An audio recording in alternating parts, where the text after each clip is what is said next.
Lectura del Santo Evangelio según San Lucas. Gloria a ti, Señor. En aquel tiempo se acercaron a Jesús todos los publicanos y los pecadores a escucharlo. Y los fariseos y los escribas murmuraban diciendo: Ese acoge a los pecadores y come con ellos. Jesús les dijo esta parábola. Un hombre tenía 2 hijos. El menor de ellos dijo a su padre: Padre, dame la parte que me toca de la fortuna. El padre les repartió los bienes.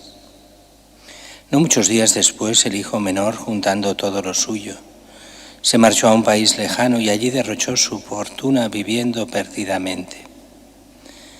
Cuando lo había gastado todo, vino por aquella tierra un hambre terrible y empezó él a pasar necesidad.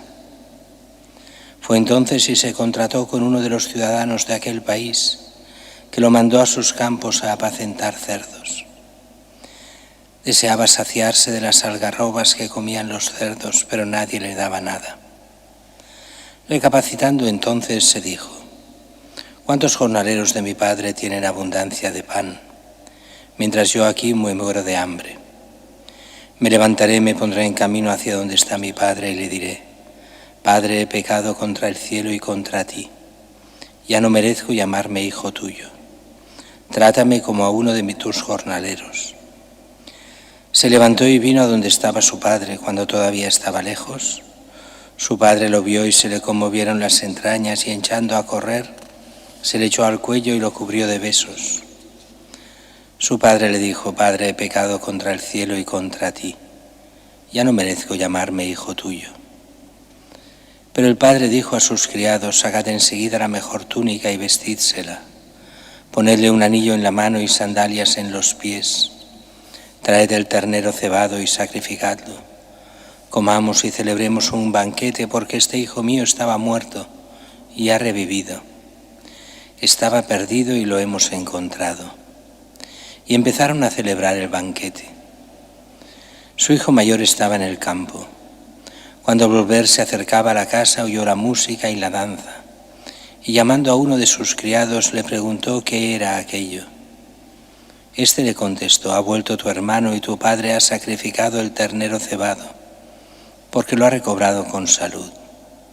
Él se indignó y no quería entrar, pero su padre salió e intentaba persuadirlo. Entonces él respondió a su padre: Mira, en tantos años como te sirvo sin desobedecer nunca una orden tuya, a mí nunca me has dado un cabrito para tener un banquete con mis amigos. En cambio, cuando ha venido ese hijo tuyo que se ha comido tus bienes con malas mujeres, le matas el ternero cebado. El padre le dijo: Hijo, tú estás siempre conmigo y todo lo mío es tuyo. Pero era preciso celebrar un banquete y alegrarse, porque este hermano tuyo estaba muerto y ha revivido, estaba perdido y lo hemos encontrado. Palabra del Señor. Gloria a ti, Señor Jesús.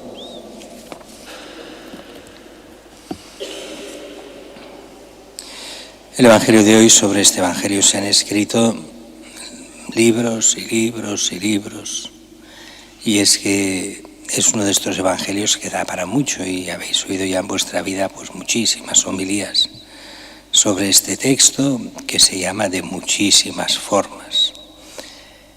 La más común, la parábola del hijo pródigo, aunque muchos le cambian el nombre y le ponen 1000 nombres diferentes a esta parábola. Una parábola que tiene tanto que decir que diríamos ni la 10ª parte de lo que tendríamos que decir sobre este texto. Dice al principio que se acercan a Jesús todos los publicanos y pecadores a escucharlo. Es curioso porque los pecadores, y sobre todo los pecadores públicos, o sea, aquellos pecadores que se saben pecadores, tienen más facilidad para convertirse. En esto yo siempre pongo una anécdota que me pasó en mi primer año de cura, primer año de sacerdote.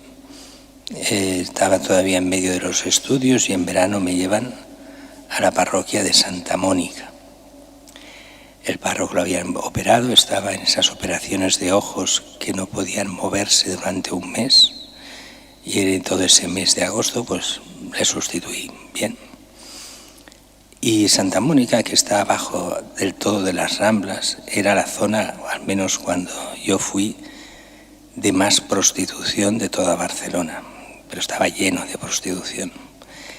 Y yo me llevé una sorpresa enorme, que era que el buen concepto que tenían todas las prostitutas de los sacerdotes, que habían estado allí y nos trataban estupendamente bien.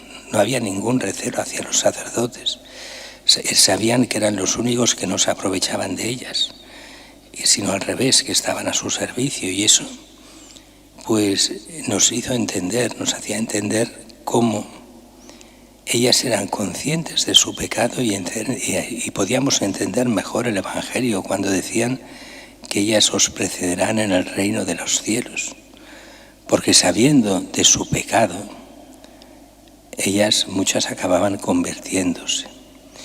Y en las parroquias, aunque la gente no lo sabe, hay muchas prostitutas convertidas. Y como es lógico, no se dan los nombres ni de nadie que lo es, pero hay. ¿Por qué? Porque es fácil para el que está en el pecado, sabiéndose en pecado, convertirse. Mientras hay muy pocos hombres que van a la prostitución y se conviertan. Poquísimos. ¿Por qué? Porque ellos van con la soberbia que ellos no pecan. Que ellos no pecan en la prostitución, simplemente disfrutan de un servicio y pecan mucho más que ellas. Y aquí se nos pone estos pecadores y las pecadoras, y ahí se nos explica cómo las pecadoras también se convierten en el Evangelio, pecadoras públicas. Y sin embargo, aquellos bien pensantes son los que menos se convierten, y ese es el gran problema del Evangelio. Y en parte esta parábola va para los bien pensantes y los pecadores. Los bien pensantes son el hermano mayor, aparentemente siempre ha obedecido al Padre. Aquí serían el pueblo de Israel, los fariseos, los sacerdotes que siempre han estado con Dios, aparentemente al menos, que han seguido los mandamientos, al menos aparentemente. Y sin embargo, el hermano pequeño representa a aquellos que se han alejado del Padre. Es verdad que estas parábolas siempre traen cosas que parecen normales y no lo son, que parecen de sentido común, pero sin embargo son imposibles en el mundo judío. Pongamos un ejemplo hoy. Dice, un hombre tenía 2 hijos. El menor de ellos dijo a su padre: Padre, dame la parte que me toca de la fortuna. Y el padre les reparte sus bienes. Esto en el mundo judío no pasa nunca. Que se pida la herencia a los padres antes de morir y el padre reparta sus bienes entre los hijos no pasa nunca. Por eso digo, hay cosas que parecen muy fáciles, muy normales. Esto pasa con muchas parábolas. Por ejemplo, la parábola de la oveja perdida. ¿Qué pastor que tenga 100 ovejas, si una se le escapa, no deja las 99 en el desierto y se va a buscar la perdida? Ninguno. No lo haría nunca un pastor. ¿Por qué? Porque cuando vuelva los lobos se le han comido todas las ovejas y no le queda ni una, si hace eso. Al menos en aquella época que había lobos. Con esa mentalidad, no. Pero Jesús lo hace expresamente, sabe que esto es irreal, porque el amor de Dios está por encima de todo eso. Así este Padre que representa a Dios, cuando recibe a su Hijo arrepentido, lo recibe haciendo fiesta y de todo corazón y sin exigirle nada. Aquí un padre de nuestro tiempo, cuando un hijo hubiera hecho esto y se hubiera pateado su fortuna, lo recibiría con recelo, diciendo, bueno, sí, yo te acojo porque te quiero, pero cuidado, no me hagas más. No, Jesús acoge, el Padre, acoge y perdona y representa a Dios Padre, por el cual Jesús nos ha ganado el perdón de los pecados. Por eso muchas veces Estas parábolas, bueno, aquí tendrían muchísimas más interpretaciones, pero no nos alargamos. El amor de Dios llega a todo y quiere la conversión de todos. Y quiere la conversión no solo de los pecadores que se saben pecadores, sino sobre todo de aquellos que a veces se creen buenos, pero son más pecadores que los demás. Con eso no quiero decir que los que estemos aquí seamos más pecadores que los demás. No. Está hablando de esa mentalidad de los fariseos. Esos fariseos que se creían buenos, pero solo eran buenos de apariencia. De aquellos que cumplían todos los pequeños mandamientos, pero por dentro estaban corrompidos. Que aparentemente seguían todo, pero en su interior no seguían nada, sino que solo iban a la suya. Que seguían aparentemente los mandatos del Antiguo Testamento, pero solo en apariencia, cuando se tenía que amar de verdad a los padres y estar con ellos. No, nada, solo lo que les interesaba, pero aparentemente muy buena gente. Y eran los primeros que criticaban a Jesús y que querían su muerte, porque se sentían atacados por lo que Jesús decía. Ese tipo de bien pensantes son prácticamente la mayoría o una parte importante de nuestra sociedad hoy.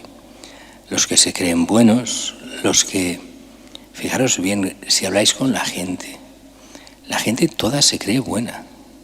Todos se creen buena gente y que ayudan a los demás y que son tan buenos y tan maravillosos y tan perfectos. Y cuando rascas, ¡ay, Señor! Toda esa gente alejada de Dios que se cree tan buena se ha hecho el mismo Dios y no lo ven. Mientras que aquellos que se saben pecadores, estos pueden convertirse, porque saben que se han alejado de Dios. Los que piensan que ellos ya son buenos por sí mismos, no hay nada que hacer. No hay nada que hacer. Dios puede convertir a todo el mundo, pero qué difícil es la conversión de los que se creen buenos, cuando no lo son. Otra cosa es aquel cristiano que en su vida pues ha intentado seguir de verdad el Evangelio y intenta vivir bien ante Dios. Pues muy bien, ningún problema. No estamos hablando de esto, sino de lo que llama Jesús los fariseos hipócritas, los que aparentan una cosa pero son otra. Y eso a veces, en un pequeño o mayor grado, nos puede pasar a muchos, incluso a los curas, a los obispos, nos puede pasar lo mismo. Dar una imagen y ser otra cosa, y es que el pecado está hasta el fondo del corazón y ha de ser sanado continuamente. Por eso en cada Cuaresma se nos vuelve a pedir la conversión, volver al amor primero, confesar nuestros pecados, buscar el bien, para que Dios nos acoja siempre con su misericordia y nos lleve a la vida eterna.